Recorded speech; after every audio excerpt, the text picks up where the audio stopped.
Һәм әлбәттә Пәйгамбәрбез саллаллаһу галейһи ва сәлламгә салаватлар да әйтеп яшәү безнең истебездәге бурыч. Пәйгамбәребезгә салават әйтү буенча да Пәйгамбәрбез саллаллаһу галейһи ва сәллям бер хадисендә әйтте: "Башка көнне әйткән салаватларыгызны диде, миңа фәрештәләр китереп җиткерә" диде. Ә инде җомга көнне әйткән салаватларыгызны мин үзем ишетермен диде. Әлбәттә Пәйгамбәрбез саллаллаһу галейһи ва сәлламгә безнең һәрбер әйткән салаватларыбыз да, һәрбер дұғаларыбыз да барып ирешә.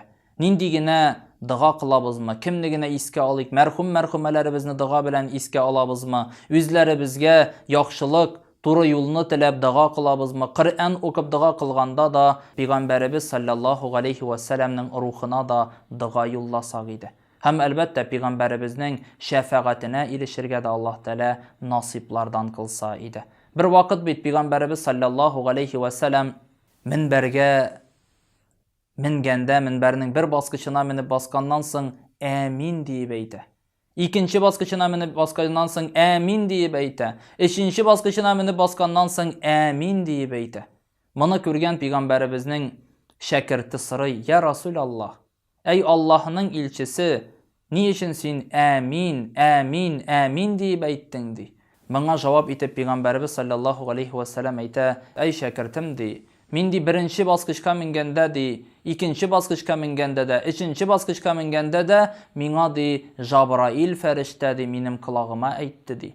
Беренче баскычка менгәндә ди миңа Җабраил галейһиссәлам әйтте ди.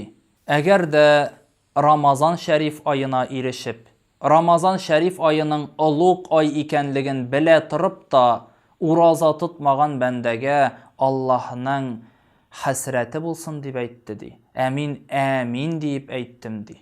Икенче баскычка менгәндә ди Җабраил галейһиссәлам миңа әйтте ди: әти әнисе бу дөньяда булганда, әти әнисенең хәйр фатихасын алып, аларны кадерләмәгән, хөрмәт кылмаган бәндәгә Аллаһның хәсрәте булсын дип әйтте ди.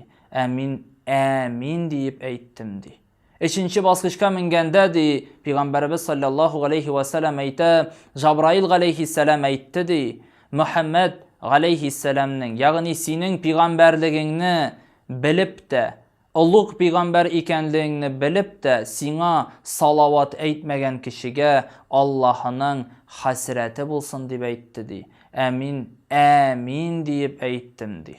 Әлбәттә җәмәгать, Пәйгамбәребезнең саллаллаһу галейһи ва сәлламның без пәйгамбәрлеген кабул кылганбыз икән, һәр вакытта да аның рухына салаватлар әйтеп, дұғалар юллап яшәсәк иде. Ошбу дөньяда яшәгәндә безнең ачык йөзебезне күрепме, әллә инде берәр төрле ярдәмебезне тоепмы, башка кешеләр дә кара әле бу мөселман бәндәсе нинди мәрхәмәтле икән, мөселманнар алар шундый икән диярлек булырга тиешле.